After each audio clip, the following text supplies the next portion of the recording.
Vinayakar Chaturthi?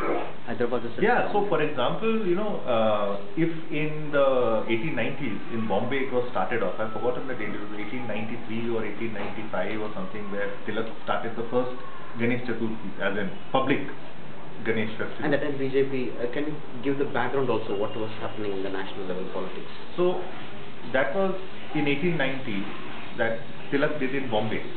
So it was started very consciously 1 year by Tilak and others in Bombay that we will have a public Ganesh Puja. It was done and done. Similarly, in Hyderabad it happened in 1978. Till 1977 there was never a public Ganesh Puja like this. In 1978 it was organized, and there's fair amount of evidence. I mean, forget about evidence. People alive. I mean, you talk to journalists who are here. You talk to people who are, officers, police officers, government officials, activists who are here in Hyderabad. 70s is not that long back, right? It was consciously started in 1978, and it was started when the Congress was in power. I think Chenna Reddy was the chief minister. And he basically took the help of the RSS and its affiliates to start this off here.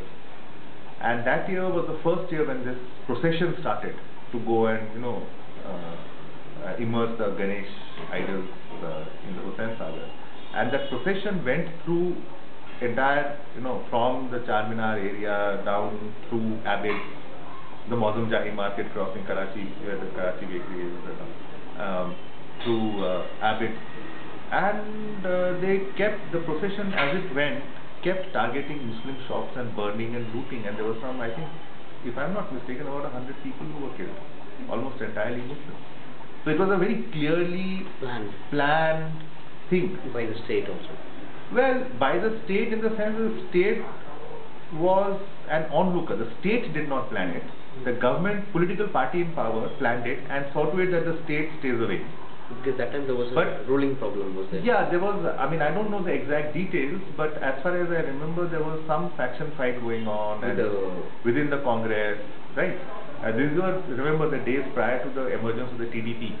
So the Congress was, in a sense, without any opposition in the state, right? The TDP came in the 80s, right? After the famous slap that Anjaya got from Rajiv Gandhi.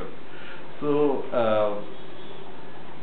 this was in 78 that this procession took place, and it started as a clear attempt by the RSS with the connivance of a section of the Congress leadership here to let this happen and see to it that this happens. And that was also the time when the Muslim community in Hyderabad was already organized. The MIM was growing in power, but it was still not what it is today. So the way the riots happened was that the Muslims got hit much more, because it had been planned in that sense. So that was very much so. Today, for example, it has changed.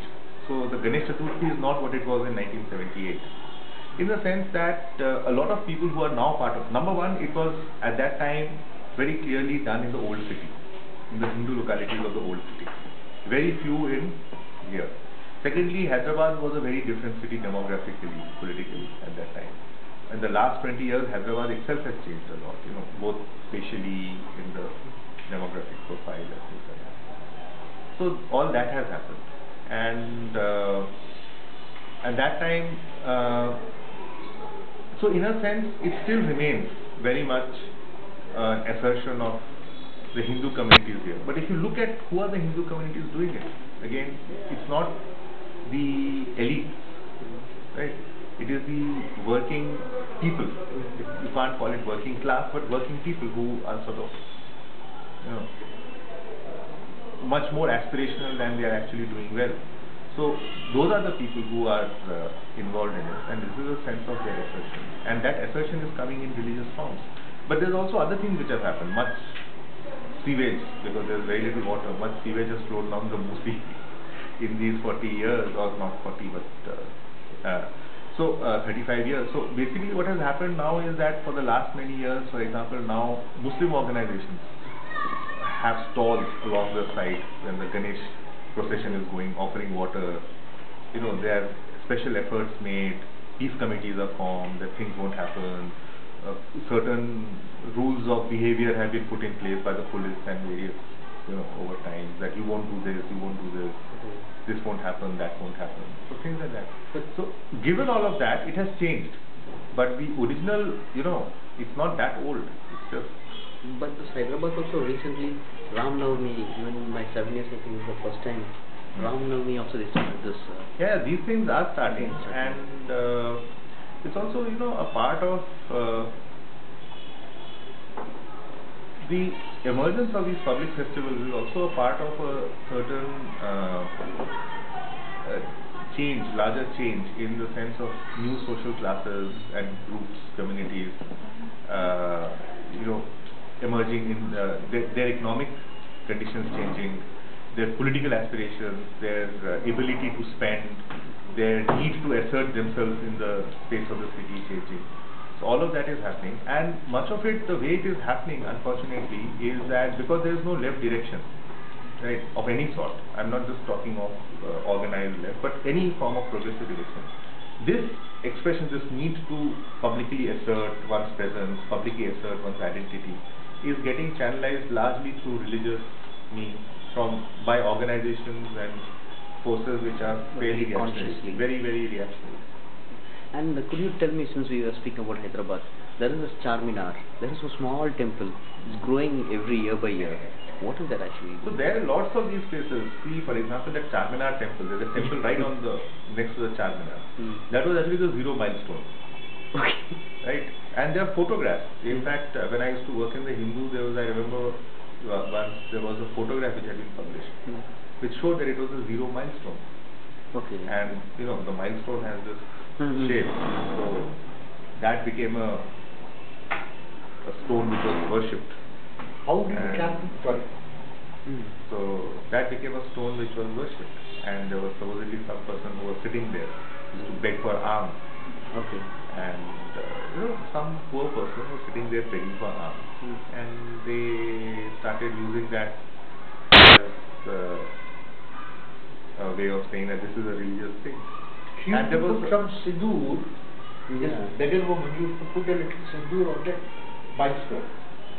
The fact of putting sindoor made it sacred, and the fanatic Hindus made use of that to convert it into a temple. Yeah, in this point actually. No, but that's lots of others. See, for example, this temple under the Bashirwad flyover next to Nizam College. Okay. It's also like that. Right? There was a tree there with some stones or something. That became a temple. Now look at that temple, it's huge and it's very rich. And see, there's also other, like when we are just today, I was talking to my father and he was telling me about this next to the Chadar Ghat bridge in Malakpet. There was some noble during the Nizam's time who had a favorite horse who died, and he buried his horse there. Right? And that's now become supposedly a Sufi Dargah. So this madness is happening both sides. So if you go from Mehendipatnam on the ring road towards Attapur, there's one part where there's this flyovers, road coming down has not worked, because at one end of it is a Hindu temple. It's basically a small stone which has been painted and a little box put on it. And the other side is supposedly Muslim, some mazar or something like that, which is used. And then that is, so those things are happening. It's not just here, all over India.